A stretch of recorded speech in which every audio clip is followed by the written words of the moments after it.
മിശിഹായിൽ പ്രിയമുള്ള സഹോദരി സഹോദരന്മാരെ, പ്രിയ മക്കളെ, ഇന്നേ ദിവസം സങ്കീർത്തനം 119:71, the book of Sam's chapter 119:71.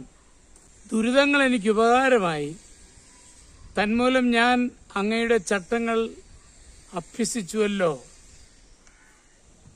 പരാജയങ്ങളും കഷ്ടതകളും അനുഭവിക്കാനിടയായത് ദൈവത്തെ അറിയുന്നതിന് തന്നെ സഹായിച്ചുവെന്ന് സങ്കീർത്തകൻ സ്വന്തം അനുഭവത്തിൽ നിന്ന് പറയുകയാണ്. പരാജയങ്ങളെ ശരിയായ രീതിയിൽ മനസ്സിലാക്കി ഉപയോഗപ്പെടുത്തിയാൽ ക്രൈസ്തവ ജീവിതത്തിന്റെ ശക്തീകരണത്തിന് അവ നമ്മെ സഹായിക്കും. പരാജയങ്ങളെ ഉപയോഗപ്പെടുത്തി ജീവിത നിലവാരം ഉയർത്തുന്നവരാണ് മഹാന്മാർ. പ്രശസ്ത ശാസ്ത്രജ്ഞനായ എഡിസൺ നടത്തിയ 1100 പരീക്ഷണങ്ങൾ തുടരെ പരാജയപ്പെട്ടപ്പോൾ ഒരു സ്നേഹിതൻ അദ്ദേഹത്തോട് താങ്കളുടെ സമയം പാഴാക്കിയല്ലോ എന്ന് പറഞ്ഞു.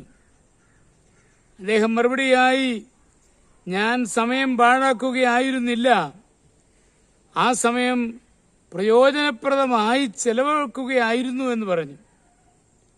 മേൽ പ്രവർത്തിക്കുവാൻ പാടില്ലാത്ത 1100 മാർഗങ്ങൾ ഞാൻ കണ്ടുപിടിച്ചു എന്നാണ് പറഞ്ഞത്.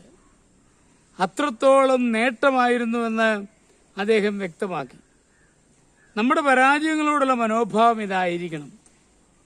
ചെയ്തുപോയ അബദ്ധങ്ങളെക്കുറിച്ച് എപ്പോഴും ഓർത്ത് നിരാശപ്പെടുന്നതിന് പകരം അത്തരം മാർഗങ്ങൾ മേലാൽ സ്വീകരിക്കുവാൻ പാടില്ല എന്ന ബോധ്യത്തിൽ ജീവിതത്തിന് ക്രമീകരണം വരുത്തുവാൻ ശ്രമിക്കണം.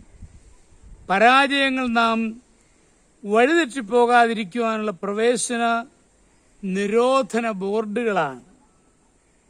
തെറ്റായ വഴിയിലൂടെ മേലാൽ പോകരുതെന്ന് നാം പഠിക്കണം. അപ്രകാരം ജീവിതത്തിന് ക്രമീകരണം വരുത്തിയവരാണ് ഭക്തന്മാർ. ദാവീദ് ഒരു പാപത്തിൽ വീണെങ്കിലും പിന്നീട് അത്തരം പാതയിൽ ചരിച്ചില്ല. പത്രോസ് ഒരിക്കൽ ഈശോയെ തള്ളിപ്പറഞ്ഞു, പിന്നീട് ഒരിക്കലും ആവർത്തിച്ചിട്ടില്ല. പരാജയങ്ങൾ നമ്മളെ ബുദ്ധിമാന്മാരാക്കും. മറ്റുള്ളവരുടെ പ്രയാസങ്ങൾ മനസ്സിലാക്കാനും അവരുടെ പരാജയങ്ങളെ സഹതാപൂർവ്വം വീക്ഷിക്കുവാനും നമ്മൾ പ്രാപ്തരാകും. പരാജയങ്ങളെ അറിവിന്റെ മുതൽക്കൂട്ടാക്കുവാൻ നാം പഠിക്കണം. നമ്മുടെ കർത്താവ് മിശിഹായുടെ കൃപയും പിതാവായ ദൈവത്തിന്റെ സ്നേഹവും പരിശുദ്ധാത്മാവിന്റെ സഹവാസവും പരിശുദ്ധ അമ്മയുടെ മധ്യസ്ഥതയും നിങ്ങളെല്ലാവരോടും കൂടി ഉണ്ടായിരിക്കട്ടെ, എപ്പോഴും എപ്പോഴും എന്നേക്കും. ആമേൻ.